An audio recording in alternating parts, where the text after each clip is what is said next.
This is tutorial number 4, and it covers the mouse buttons within Catia v5. To start off, open up the fishing reel step file, which is located on the DVD. So what I'm going to do in this tutorial is I'm just going to show you the hot buttons for the mouse. So to start off, I'm going to open up a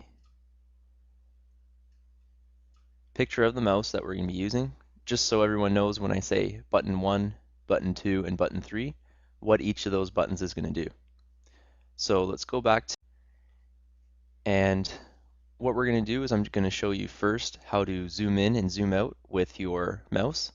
So what you have to do is hold down mouse button 2 and then click mouse button 3.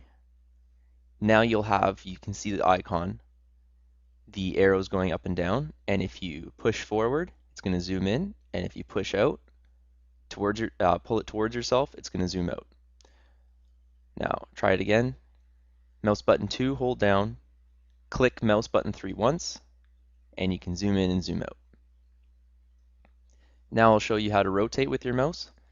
Now hold mouse button 2 and hold mouse button 3, and you'll have that little hand there.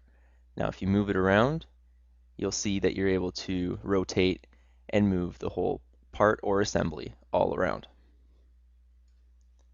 Now let's zoom out, and if you just press and hold on mouse button 2, you're able to pan and just move the part around in space.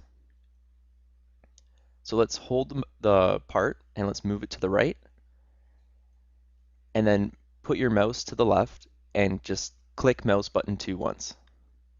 What that does is now you've created a new center point of rotation. So if we zoom out a bit more until we can see the part, if we hold mouse button 2 down and mouse button 3 to rotate and move around, you'll see that we're now rotating on a much larger scale and larger axis. Now pull the part into the middle and zoom in again, and try to rotate again. Now when we rotate, compared to before, it's very finicky as we're using a much larger radius to rotate around, and you don't get the same results. Now all you have to do to get back to rotating close and tight with your part is click mouse button 2 on the part, on the point where you want to rotate around. So say I want to rotate around this bit here, so just click it. Now that's the center of rotation, and now your part's going to rotate around there.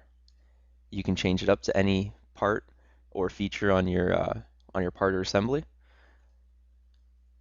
So mouse button 2, if you just click it anywhere on the part when you're in a file, it's going to create a new center point or your point of rotation.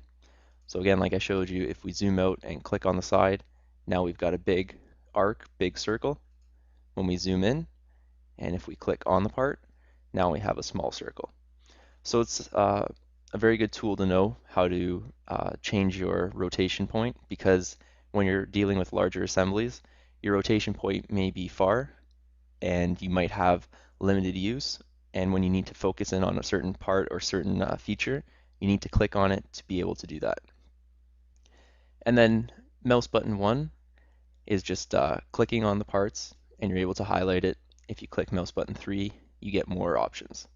So this is more like in Windows when you're clicking mouse button 1 and mouse button 3 to select an object and get some more details of an object.